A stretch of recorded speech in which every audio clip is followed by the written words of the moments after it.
Okay, we're on Parshas Tazria, and that's on 608 if you would like to follow. As always, you don't really have to. Did we do the other button yet? Are we yes, live? Yes, you're recording. Okay, we're live then. All right, Parshas Tazria, or Tazria as we say, and it's we start talking about the laws of Tuma and Tahara, which I'm going to explain what they are. And it begins by speaking about it in light of childbirth, which is an interesting place to start. So what is Tuma and Tahara? These are two very, very commonly mistranslated words, and they're misunderstood concepts. Most often you will see them very poorly translated as spiritually clean and spiritually unclean. A person who comes into contact with a deceased person becomes spiritually unclean. And that carries, and certainly in our culture, a very negative connotation. That somebody is clean or not clean or unclean or dirty, whatever words we want to use. And those are that's really not what it's saying. It's not conveying anything to do with cleanliness or with being dirty or not being how a person might want to be. And because it's not dealing with anything physical. There's absolutely nothing physical here at all. And in fact, everyone today in the world is tameh, or poorly translated, spiritually unclean. Everyone is. So what is it referring to? So the idea is as follows. Tuma and Tahara are. Tahara is the positive word, and that means that a person is spiritually able, is really the word for it. That what happens is that there are certain things that can happen to an individual which takes away your ability to participate in certain spiritual things. They're temporary, and they're not through necessarily any fault of a person. It's a reality. It's that you come in contact with, like let's say, some type of nuclear device, right? It's going to leave some type of residue on you. It's not a positive or a negative. It's a reality. You're exposed to the nuclear effects, and it can affect you badly. It might not do anything, but it's there. And it's not that you're a good person or a bad person, or you're clean or you're dirty. You're exposed to it. Here, a person comes exposed to something that has a spiritual disability, and it stops an individual from participating in certain spiritual activities. So, for instance, a person who is tameh is not allowed to enter into the Beis HaMikdash, into the temple. A person who must be tahor, they must be spiritually able in order to enter into the Beis HaMikdash. And a person is not by definition in and of themselves tameh or tahor.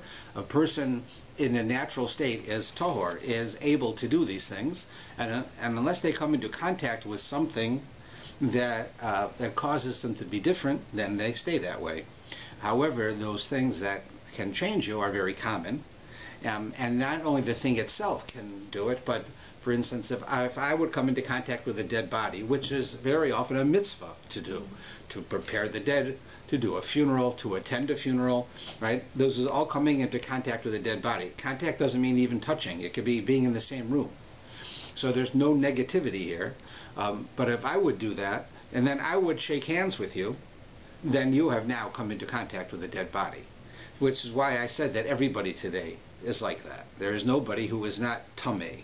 So we have to understand that it is nothing to do with subjectivity or good or bad, right or wrong. It's a status that can be changed.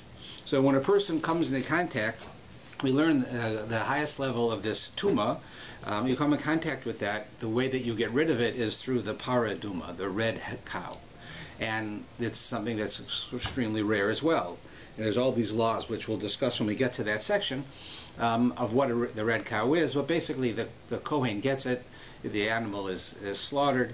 It's burnt. The ashes are used to make a person tahor, spiritually able. When you come into contact with that, it makes you spiritually able. You can go into the temple. So for us, there's absolutely no real effect one way or the other, because there is no temple today. We don't have sacrifices today. We don't have this. So the only area that you really have any real conveyance of any type of Tuma and Tahara would probably be the most common example where you have any effect would be the laws of menstruation. Because even though that is considered a very insignificant level of Tuma, like it doesn't come at all close to the level of Tuma that's inspired by a dead body, but it's one that by a person going through the mikvah, you can repair it. Right? In other words, you can become tahor from that. Even though you still have the highest level from coming in contact with the dead, we can't do anything about that today. So we have those laws. But other than that, it doesn't really affect us today because we're all in this state of Tuma. But this parsha talks about various things that can cause a person to be tameh, which is the lack of ability, and then how you get out of it. And to understand it a bit better, I want to illustrate with the first example in the Torah that we have here, and that is dealing with a woman who gives birth. And it says that Hashem says to Moshe, Daber b'nei Yisrael, tell the Jewish people the following. What? Isha ki Tazria v'yalda zachar, a woman who has seed, right? A woman who becomes pregnant, and she gives birth to a male. V'tima shivas yamim, it becomes tameh for 7 days. That is, you can't take her out of the state of being spiritually impure, so to speak, or not spiritually able, for 7 days. And the end of it, you can. On the 8th day, right, you do the bris on the child, right, the bris on the boy. And then for ushloshim yom ushloshos yamim, for 33 days, she stays as b'dmei tahara, b'kol kodesh lo siga el mikdash. So she is still considered to have this lack of tuma, of being tahor. She is now spiritually unable until she goes through this process. Then, interestingly enough, now we're going to have to deal with this on 2 levels. It says what happens when she has a child and it's a girl. So we told us with a boy, she's tameh, it says for 7 days, and the 8th day is the bris, and then for 33 days she has to wait, and then she becomes tahor. With a girl, it seems to be much worse. It says, im nekevetele, if she gives birth to a girl, v'tima shuvayim, she's tameh for 2 weeks, and that's 7 days, but 14 days. This is verse 5. Kanidasa, as if she's a nida, as she is like a menstruating woman, ushishim yom b'sheshis yamim, and 66 days teshuv al demei tahara. She has to wait 66 days before she can go through the process to be changed. So let's put this in a negative light, right? Which is the most common way we hear this on the street, which is when a woman gets pregnant, she gives birth to a child. So she's going to have a boy or a girl. If she's fortunate, she'll have a boy. And if she does, then of course she's a woman, she's going to be tameh. She'll be tameh for 7 days and then 33 days. But if she's so unfortunate to have a girl, then she is tameh for 14 days. She's punished extra, and 66 days. So that's exactly what it sounds like. That if you have a boy, okay, it's bad enough that you're a woman, but okay, you had it. We have to, what are we going to do? We have to have women to have children. So we're going to punish you for being a woman, and you'll have to sit around for these 36 days, 37 days. Because you had a boy, so thank God you were smart enough to do that. But if you're foolish enough to have a girl, you're going to be punished even worse. That's, to put it in a negative light, is what it sounds like. If you have twins, you have one of each, right? So then you're right. So there you go. So we can go through that one too. But here you've got all of these, what appears to be very negative. Now, using the explanation that I gave you before we said this of how Tuma and Tahara works. So first thing is, Tuma and Tahara is not a subjective judgment. You're good or you're bad. The longer you're tameh, the worse you are. The less that you're tameh, the better you are. It's actually reverse. And I'll show you how it works. And it'll explain a little bit of how Tuma and Tahara works. The idea is as follows, that when a person is in a state of spiritual ability, they're able to do and to grow in all different spiritual ways. When they're in a state of spiritual disability, which we call Tuma, so then they can do 99% of what the other one can do, except if there's a temple, that's where the 1% applies. Today, there's no difference, but there is that one difference when there is a temple. What happens? So what happens is as follows. When a person is in a state of holiness, and something causes them to lose that state of holiness. So a vacuum is created, right? Something's gone, something's missing. And nature abhors a vacuum. It does not allow vacuums to exist, so it fills the vacuum with something. What it fills it with is tuma, this inability to be spiritual, right? It takes away a bit of the spirituality. That's what is filled there. So, if, for instance, let's say you have a soul inside of a human body. So the highest level of spirituality is a human soul. That is the highest thing that there is in the world of the spirit. When a human being has a soul and they're alive, they are the highest potential for spirituality. When they die, the soul leaves the body. What's left behind is basically a box, right? We call it a body, right? But that's basically what's left behind. The spirituality is gone. The personality is gone. All that you have left behind is the remnant, is the body. So when that soul leaves, it leaves a vacuum. And that vacuum is filled with something. Since the vacuum that it left is very large, because the spiritual human soul is very strong, it's the highest level, so then the amount of tuma, of spiritual disability, that fills that vacuum is going to be much larger. Right? It has to be a balance. The larger the soul was, the more spiritual abilities that soul had. When it dissipates, it leaves a larger vacuum, and that vacuum is filled greater by tuma. It's nothing to do with good, bad, right or wrong. It's a reality. You put a box with an opening into water, it gets filled with water. It's just a reality. You have an emptiness within a person. When their soul departs, it gets filled with something else. So therefore, when I come into contact with a dead human, it is the highest level of tuma is transferred to me. When I come into contact with a dead animal, it's a lower level. Right? Now, when a woman is pregnant, even though the fetus is considered a part of her body, right, for most of the time that she's pregnant, she nevertheless, the woman who has this fetus within her now has two souls, so to speak. She has her soul, and she has the baby soul. When she gives birth to the baby, that departs from her body. It leaves, and a vacuum is created. So something has to fill that vacuum. So this spirituality is gone because the soul has left her body. She still has a soul, but the other soul is left. So the vacuum is filled by tuma. Okay? So we'd say, well, if that's the case, if it was a boy or a girl, it would be exactly the same, right? Because if a human soul is a human soul, it makes a difference what gender it is, right? And therefore, it should be the same, and clearly it's not. If a woman dies or a man dies, it's the exact same thing as far as the tuma that is brought to fill that spot. So why, when she gives birth, is it different? So the difference is that when a woman gives birth to a male, she creates a human. And that's what she's doing. She's creating a human being. When she gives birth to that, the vacuum that's left behind is the vacuum from a human being. But when a woman creates a female, she's creating a creator.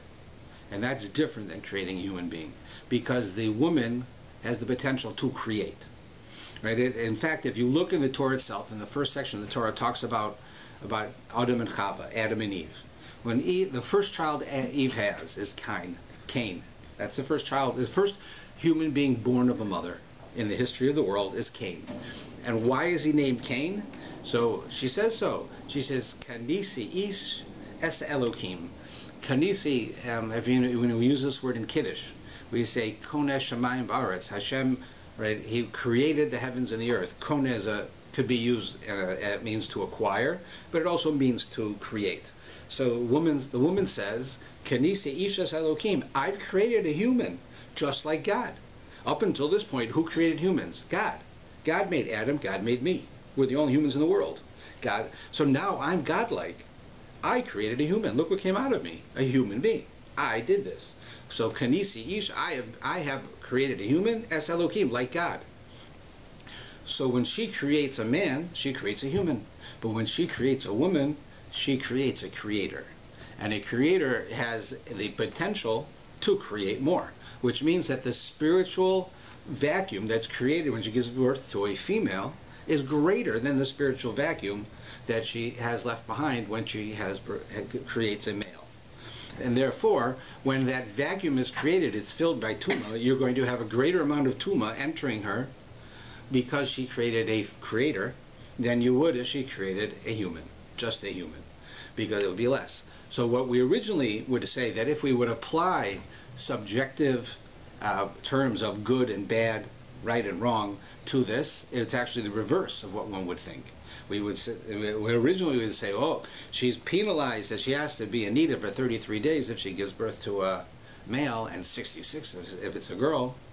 Right? You see, they punish her because she's a girl, but it's actually the opposite. If we wanted to put subjective terms of good and bad, then when she gives birth to a male, she's creating a human. But when she gives birth to a female, she's creating a human creator. And that's a higher level. And therefore, there's a greater amount of tuma, which means it's actually a greater act that she's doing, not a lesser act that she's doing. And like I said before, when a human being dies, the amount of tuma that enters the world is much greater than when an animal dies. So does that mean that we're penalized for being human? No. It means that we have greater spiritual potential, and that potential's gone. Which is exactly why you have this concept with a menstruating woman. Because what happens when a woman menstruates? What's happening? She has an egg.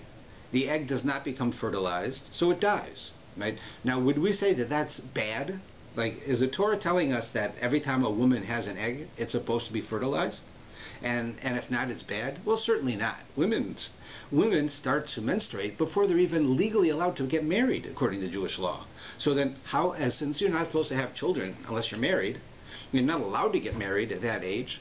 So then, how would we think that if a woman menstruates, the intention is that every time she has an egg, it's supposed to be fertilized?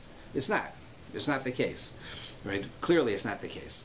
So therefore, the idea that when a woman has an egg inside of her, and that egg is not used, right, and it dies at 30 days, it'll die, and it comes out of her as blood, and another egg is created. So what's happened is the potential spirituality that could have come from that egg that was within the woman is not going to. It died. The potential is gone, and therefore it has to be filled. The vacuum is created and it has to be filled. So when a woman menstruates, it gets filled with a certain amount of tuma. Not a great amount of tuma, because the potential wasn't actualized. It wasn't a human being that died. It was a potential human being that died. But therefore, it still had some spirituality. And when it left, the vacuum comes in. And that's why today, a lower level of tuma comes to a woman who menstruates, and she goes to the mikveh and it's gone. Right? While a higher level, like coming into contact with the dead, doesn't dissipate by going to a mikveh. You have to have a higher level to clean it, to get rid of it. So here we see that what we originally see as being a negative is when you understand how the spiritual world works, the greater amount of spiritual potential that is not fulfilled creates a greater amount of tuma. The less amount of spiritual potential that's not fulfilled creates a lesser amount of tuma. And it's directly proportional to it. And therefore, the greatest amount of tuma is going to be created by a woman who gives birth to a female, and then the vacuum that's left behind is greater. Right? That is really how it works. So when we read the Torah and she says a woman gives birth and she becomes a nida because she gives birth to a boy, so it says it's 33 days, right? Okay, it's 33 days. But a girl is 66 days, that's not a punishment. That's telling you a fact. The greater the potential, the greater the tuma. When a human being dies, that's the greatest amount. When a child is born, right, it's a lesser amount. When you come into contact with a dead animal, there's a lesser amount. When you come into contact with a woman doesn't, for instance, menstruates because the egg that she has was not used, didn't come to fruition, so she has a lesser amount of tuma, and it goes down and down and down, all based on the potential abilities of that object, of that thing. And therefore, what we see here, it's just the opposite of what one thinks. Eve herself says it. I'm godlike. Right? Who's more like God? In light of this one area, who's more like God, a man or a woman? A man is a catalyst for creation. Right? You need a male in order for the woman to have a child. But it's the woman having the child. Right? That's why the child, we say a child is Jewish based on its mother. Right? Why? Because the mother's body and the mother's soul nourishes that child. Sure, you need the substance coming from the father in order for it to start working. but it's the mother's body, the blood of the mother, it's the nutrients of the mother, it's the soul of the mother that enters into that child and causes it to develop. So therefore, it's really within the mother, that spiritual growth. And then when that growth leaves and becomes a human of its own, she has a vacuum, and that vacuum is filled with tuma. So that's how we understand tuma and tahara. It's much more complicated than that. I've only given you a simple explanation, but that's an explanation that's basically the way that we deal with it today. Yeah? I have a question about when you eat meat or an animal, it's essentially dead, so would it not be tuma when you're eating it? It depends on the animals. A kosher animal, right, would not do that, because the idea is for us to eat it. But there are, for instance, certain animals that we call shiratzim. That means really disgusting animals that do convey a certain amount of tuma, even when they're alive. So, like for instance, an example is certain lizards. That if you have a lizard and it goes into a pot, the pot becomes tummy. Now, if you cook with that pot, your food becomes tummy, which means you eat that food, you become tummy. Right? So it continues along. But an animal in and of itself would not be. There are certain times where people wouldn't come into contact. Like for instance, you know the story of Shimshon, of Samson. He was born as a Nazarite, and a Nazir has certain rules that they have to keep. Part of it is not to become tummy, right? To not put themselves in a situation where they're spiritually disabled, as we discussed. And part of what he couldn't do was he couldn't come into contact with animals, other than in specific situations. And it has a whole story about him walking through, like by a cemetery, and seeing a dead lion and putting his hand on the carcass. And it's a whole explanation as to what he was doing and why that was wrong. So, but basically, just the regulars meat that we eat would not do that. Okay, so that's basically the idea of how tuma and tahara works. Whenever it comes up, it's actually the more tummy something becomes, that means the greater the potential of the object was, right? Originally, the less tuma that comes, the less the potential was. Right? That's how we see it. So therefore, the greatest amount of tuma comes from a dead body, because human beings have the greatest amount of potential, right? When less of it comes from other things, right? But that's really the whole idea here. And there's an entire sixth of the Mishnah is written about the laws of tuma and tahara. It's extremely complicated, but for today's mind, it's a little bit less complicated because it's very similar. The laws of transferring tuma and tahara are similar to the laws of transferring kosher, right? You know how you can have unkosher something and it'll transfer into the other food by cooking it. The other area where it's very similar to is bacteria. How bacteria can travel from one person to another is very similar to the concepts of how tuma tahara transfers from one to another, right? So, for instance, it's only been about 150 years that medical science knew of such a thing called bacteria. They used to do surgery without washing their hands, without having a sterile environment, and really didn't understand the process that caused infections within people. That they were just basically lucky that everybody who they operated on didn't die from bacteria, but they didn't believe in bacteria. They didn't know there was such a thing. Today we do. And a lot of the ideas of being able to convey one thing to another, the bacteria, right, for instance, that if I wash my hands with a certain type of soaps, the bacteria on my hands will be gone, and therefore I can be in a sterile environment. The whole idea of being in a sterile environment is there's a lack of bacteria there. So I'm able to do certain things, right, which otherwise I couldn't do. It's very similar to tuma and tahara. If I come into contact with the dead, I'm in the same room with the dead. It's the same idea. If you're in the same room with bacteria, you're going to get bacteria on you, and you go into a surgery, you're going to transfer that into the person who's having surgery. Will you always? Not necessarily, but you might, and there's a chance of it. So it's very similar. So we can understand this from the other thing. But you can imagine that in older times, when even medical science had no concept of this, and we would say to them that that with tuma tahara or even with kosher, it would transfer. There'd be a certain amount of transfer from the meat, they'd say, to the pot. They'd look at you like you're crazy, And today we have television shows all about that, right? All the CSIs talk about transferring. How you can't, they say they have a rule that physical things cannot come into contact without transferring one to the other. They say it's a reality, and that if you come into contact with someone, a person who has enough skill can tell you every person you come into contact with. Physical contact, they can tell. By this rule. We have the same idea with the spiritual world, right? It can happen in the same way. So that's really what it's talking about here. Now, one of the interesting parts of this, and it goes throughout the whole thing, is that the laws of Tumah Tahara are not determined by a doctor, as the laws of medicine are. They're determined by a Kohen. But a Kohen is very interesting. It's a Kohen because he's born as a Kohen, not because he knows what it means to be a Kohen. So you can have an ignorant Kohen can come and can determine if this individual has become tamei or not, by virtue of the fact that they're a Kohen. So it used to be, for instance, that if a Kohen was not an expert, he wasn't a scholar, he would bring a scholar with him to determine if a certain individual was tamei. Right?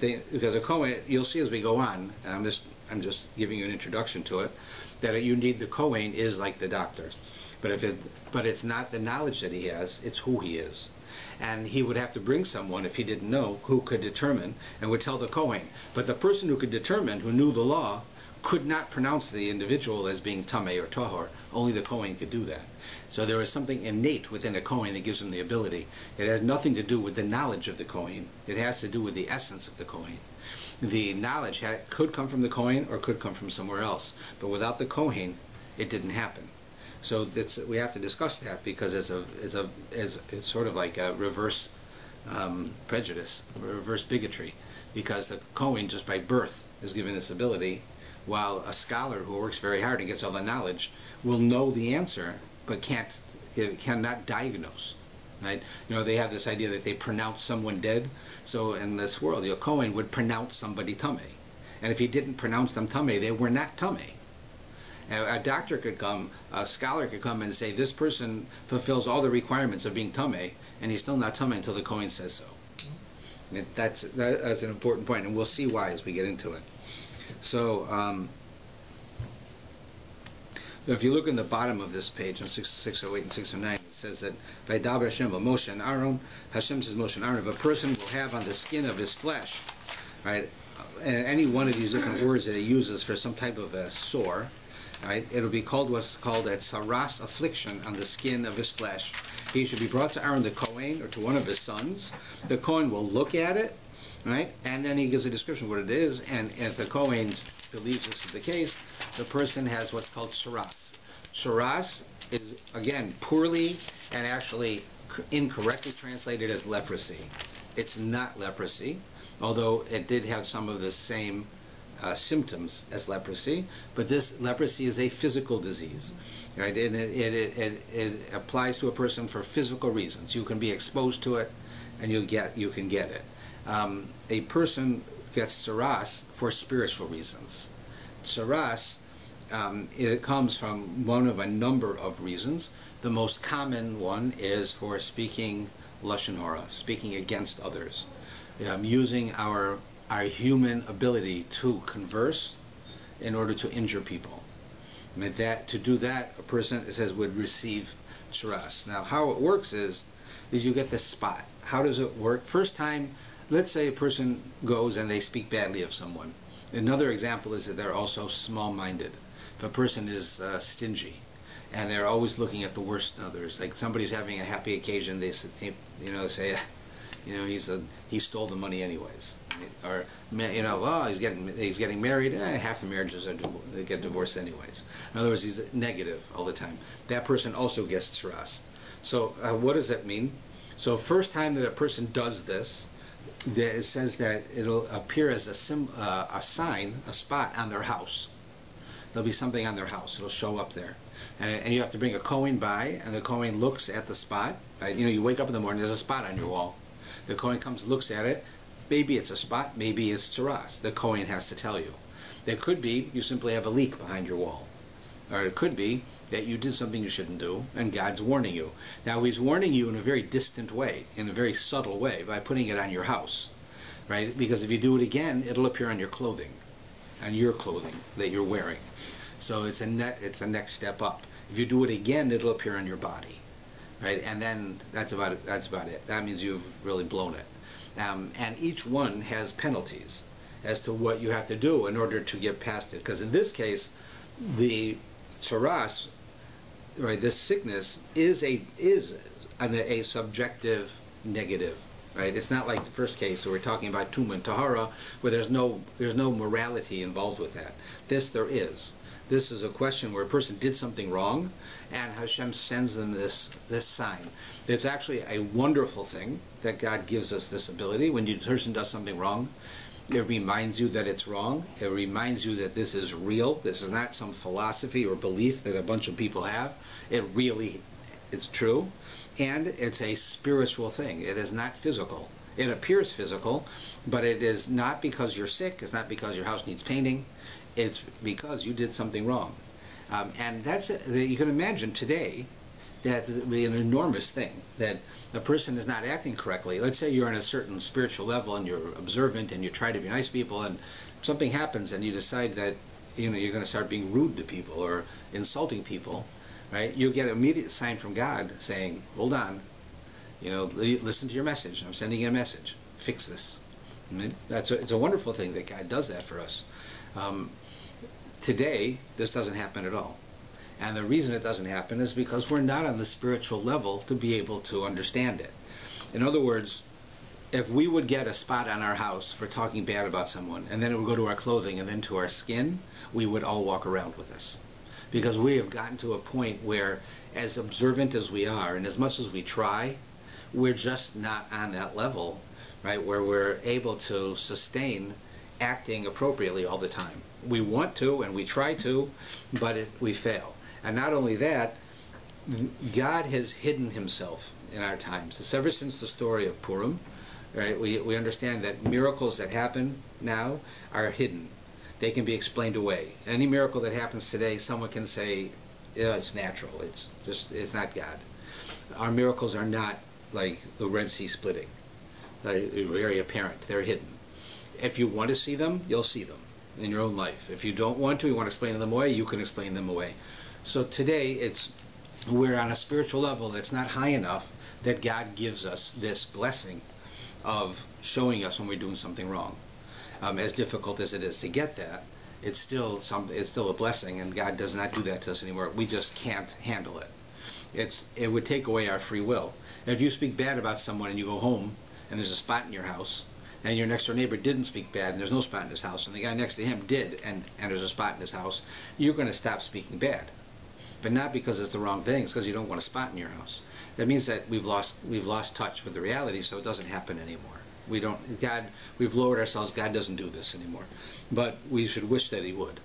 In any case, that's what this idea is. So a person says something bad, they get that spot. Now, let's talk about some of the details, because they've got a lot of interesting pieces in there.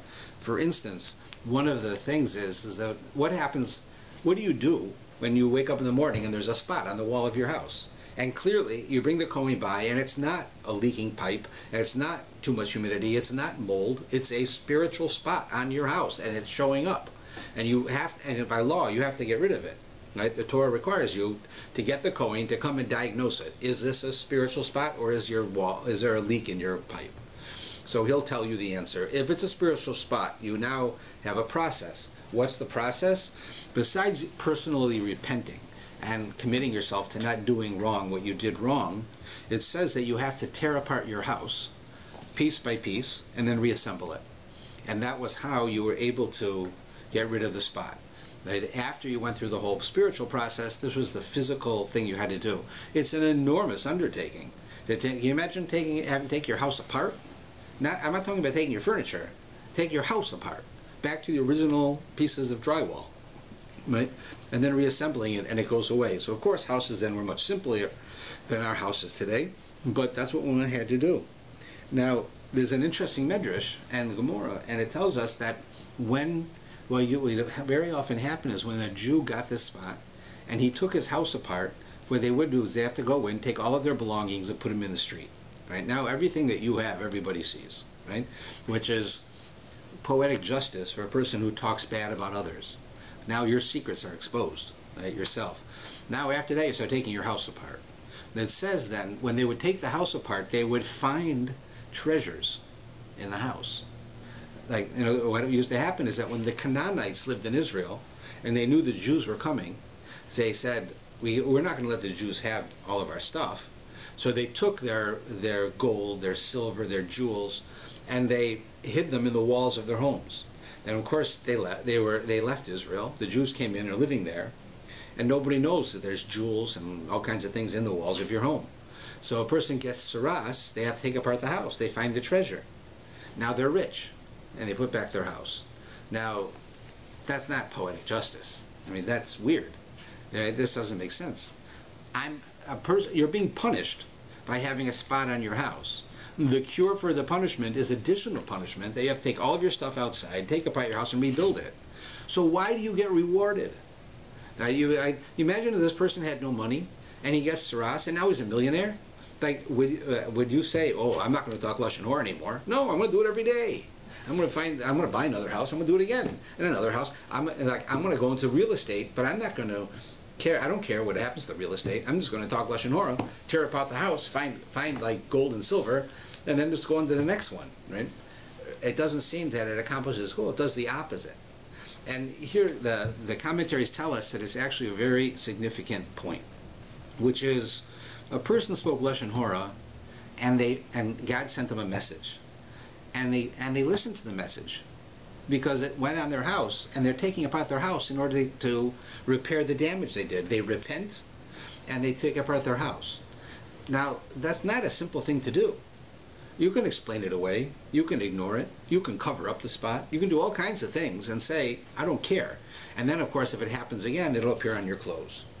Right? But for a person to listen to the message from God immediately, and to take apart their house and to deal with it that way, and then to put it back together, means that that person has learned their lesson.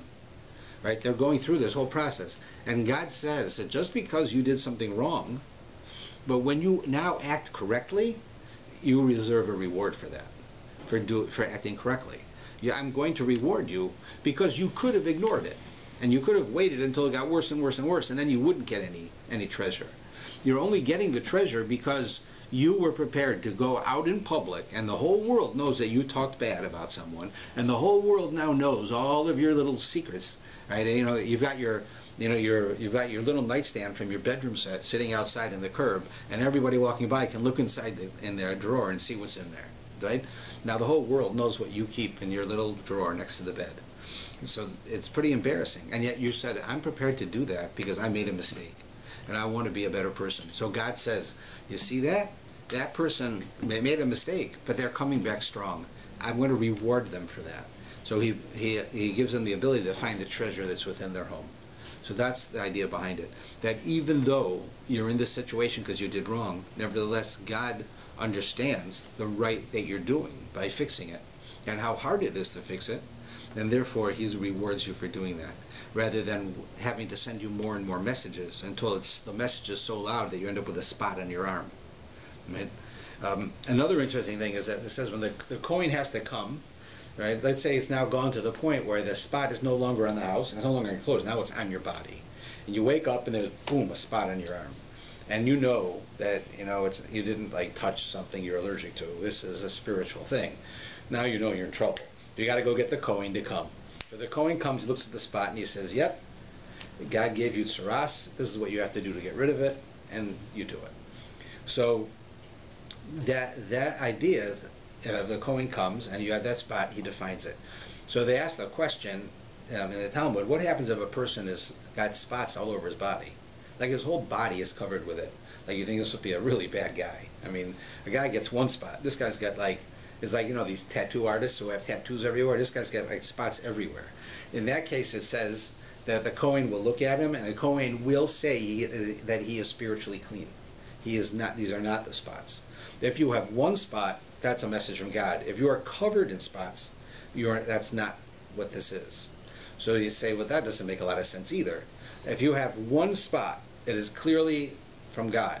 And then and now you have many of the same spots all over your body. That's sickness. Why is that? So the point is that how do you get the spot again? It comes because you're being two-faced. You're being insincere. I say I'm your friend, and then when you leave, I talk bad about you. Right? That's being insincere. Right? That person gets a spot. But if a person's entire body is covered with spots, what it is it's so obvious that this person has got these spots that the message, there is no message there. I mean, no message in this light. There's a different message there because you're not being a person who's two-faced acts one way. I look how nice and clean and proper I am, and then when you leave, I'm dirty and mean. Right? That's what a person with one spot has under his shirt. You don't see it. But when a person is totally covered, it's not the case. So it's telling you that God gives a person one spot for that reason. He doesn't cover your whole body with it, because by covering your whole body, it means that it's not the case, because you've lost the message. The message, you have to understand the message. The one spot is a message. You can hide this spot. You can live the rest of your life with that spot on you. Nobody will know, right? And you don't have to repent, and you'll end up getting worse and worse and worse and worse. But if it's all over your body, everybody sees it. Right? So it loses its purpose. You no longer are challenged. Right? Yeah, you have no choice. You have to do something about this. You can't just hide it under your shirt. You can't wear, I knew a guy in yeshiva who became religious, but before he was religious, he was a biker. So he had tattoos all over his body. Right? Luckily, he didn't have them in obvious places. He had them in his chest, his back, his upper legs, his arms, his biceps. But a religious person dresses, and they cover up. They don't dress like that. So you wouldn't see it, except for when you go to the mikveh. Right? Then you go in there and you see this guy. You say, "Oh my gosh, it's like Hell's Angels in the mikveh with me." Right?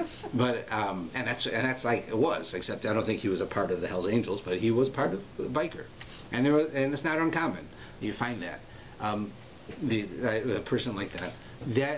Imagine that's like tzaras, like the spot. So you got one spot, okay, right? But you got them everywhere. Everybody sees it all the time. Imagine if the guy had like those boxers have, he gets a tattoo on his cheek, right? Everywhere he goes, he's going to see a tattoo, right?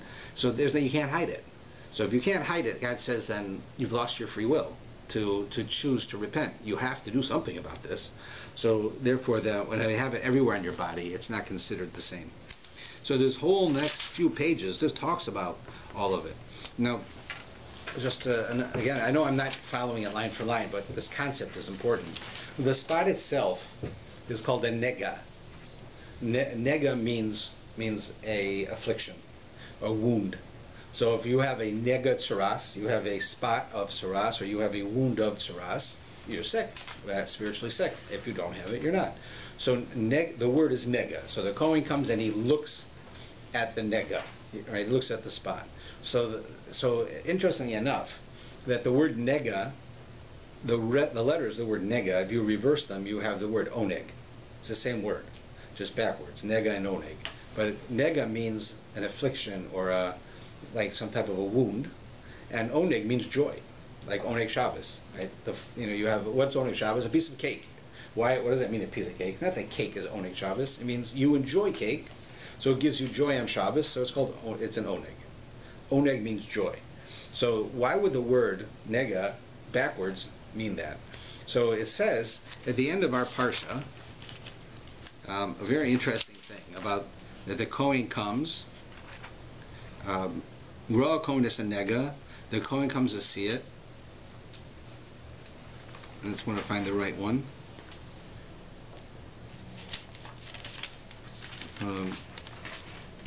So if you look it's in 45 on page 618. It says, I can just say it for you. Ura'ah Kohen, the Kohen comes to look at the spot on the person. He sees it. V'achrei hu kavashes hanega, after he washes the spot. V'hine lo hafach hanega es eno. It says after he's cleaned it, he sees that it hasn't changed. Right? The nega, the spot, hasn't changed. But nega lo pasha tamehu, and so therefore he sees that this is one that shows that the person has the sickness. Right? So in other words, he washes it and it still looks the same. That is to say, if it wasn't a spot, it could be you cut yourself and you have an infection. Right? You get the Kohen, he says, oh, that's not a nega, go get a doctor. Right? So that if you wash it, it'll change. Right? this one, it won't change. But it uses a funny expression. It says, lo hafech hanega es eino, which means literally that the spot did not change its eye. Its eye, right? Meaning how it looks. The spot did not change how it looks. But literally it means the spot did not change, right, its eye. So the word I told you before, for nega, it's nun, gimel, ayin. Oneg is ayin, gimel, nun, the same word backwards. So here it says, if the Kohen comes to your house and he sees the spot, and then he goes through this process, and it says v'lo hafach nega es eino, and literally, right, the spot does not change its eye. That is to say, eino is also ayin, the letter ayin. So the spot does not change its ayin, then it's tamei. Then that's considered that you have this sickness, the spiritual sickness. So now we're going to be a little bit dramatic. In other words, the Kohen comes, he goes through the process, and he sees that it did not change the ayin. The ayin is at the end of the word nega, meaning it's bad, it's a spot. If it's at the beginning of the word, it's joy, it's positive. So he's saying like this: one of the reasons that a person gets this nega, right, this idea of a nega, one of the reasons you get it is because of being small-minded. In other words, you're a cynic. Somebody invites you to a party, and you can't be happy. Right? Everybody's happy, and you're sitting in a corner, sad. Right? You just can't do it. You're just taking away everybody's happiness by sitting there. Right? You're a pain in the neck at a party. So where a person who has oneg, right, they have the ayin, right, is at the beginning of the word. A person has a nega, the ayin's at the back of the word. So it says the Kohen comes and he sees this person hasn't changed his eye. The ayin is still at the end of the word rather than the beginning of the word. Right? And this is a play on words. Right? It's not literally in here. The idea being is that the Kohen realizes if a person is small-minded and no matter what they do, they take away everybody's happiness, then he's a nega. That person is a plight.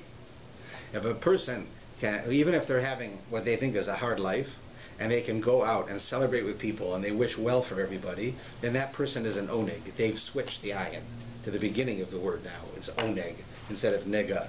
Right? They've reversed the word. In other words, this is not a literal interpretation. What we're saying is that we're using sort of a Hasidic interpretation, that the word is describing the person.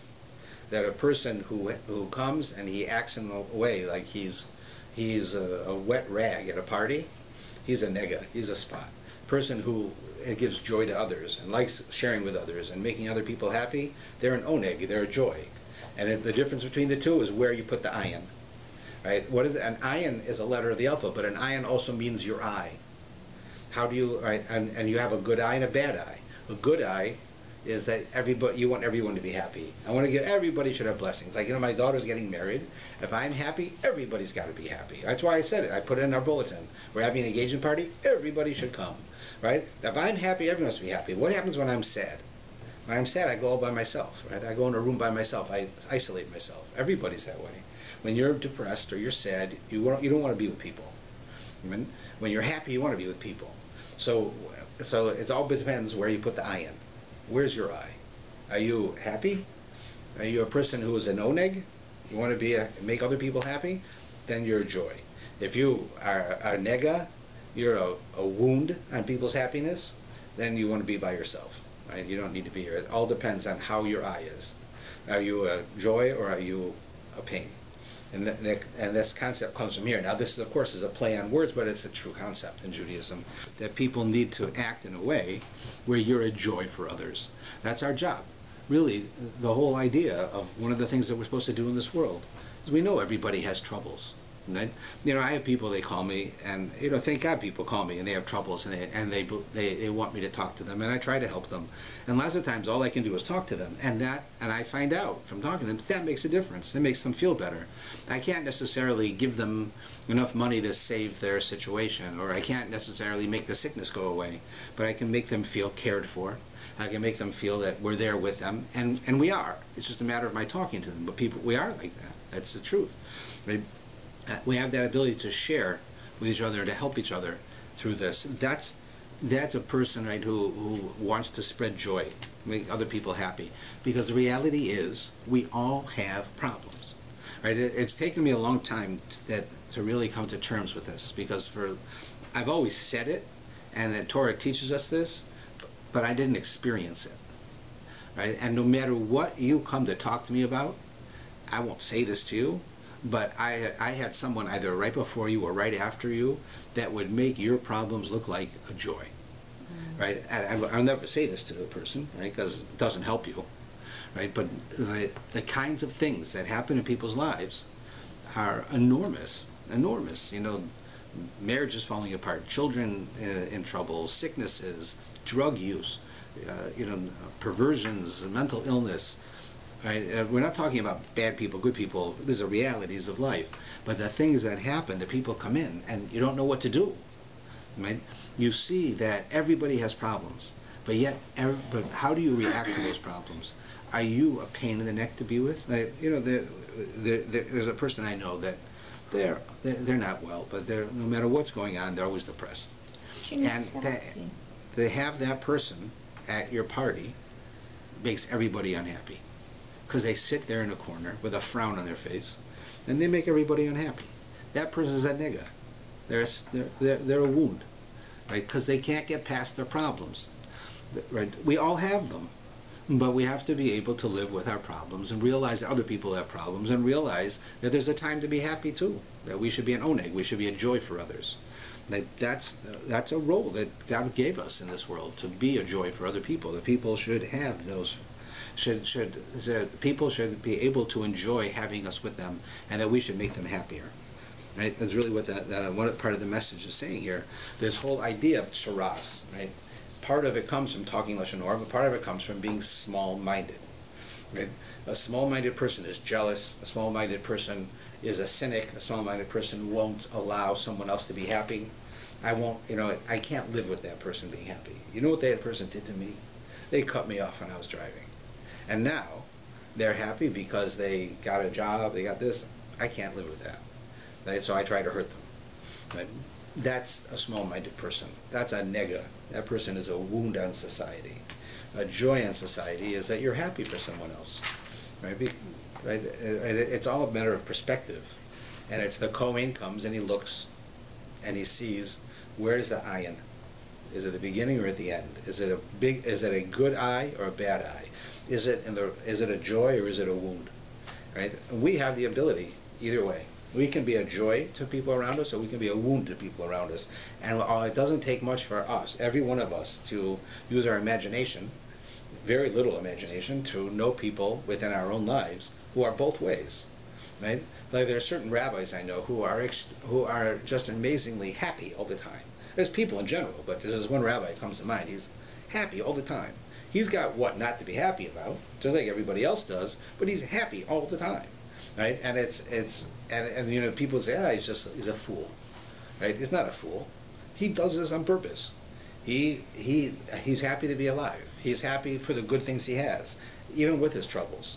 And he's happy because you're happy. Right? There's a famous Gemara, I believe in Tainus. I think so. And it tells Eliyahu Navi came to see one of the rabbis one time. Right? He comes spiritually, and he says, and they're standing in the market. Like in a mall, right? An ancient mall.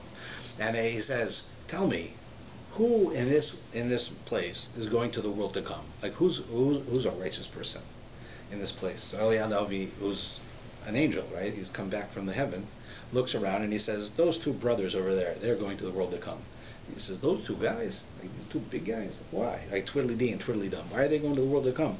Oh, those guys, because they tell jokes to people. They walk around, they see somebody who's sad, and they make them happy. They're going to the world to come. So why did Eliyahu Navi say, you see that guy over there? He knows the entire Talmud.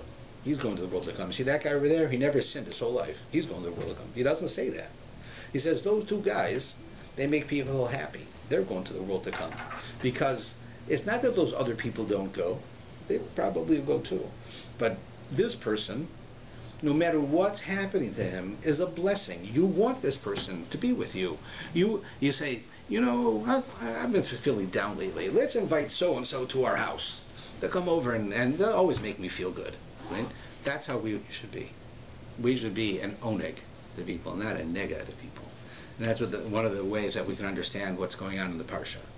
And if we are that way, then we don't get this tsaras. We don't get this sickness. Right? But it's a spiritual sickness. Today, sadly, we don't get it at all.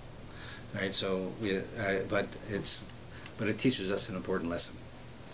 All right? And so we've learned a little bit about Tuma and Tahara and about women giving birth, and the idea that a woman giving birth to a female is giving birth to a creator, and giving birth to a male is giving birth to a human. Although if you ask my wife, she'll say that men aren't human until they're married. Right? And they don't know how to fold their clothes, they don't know how to make their bed, they'll eat without a plate, right? They'll drink coffee without a cup if it was possible, right? But that's also true.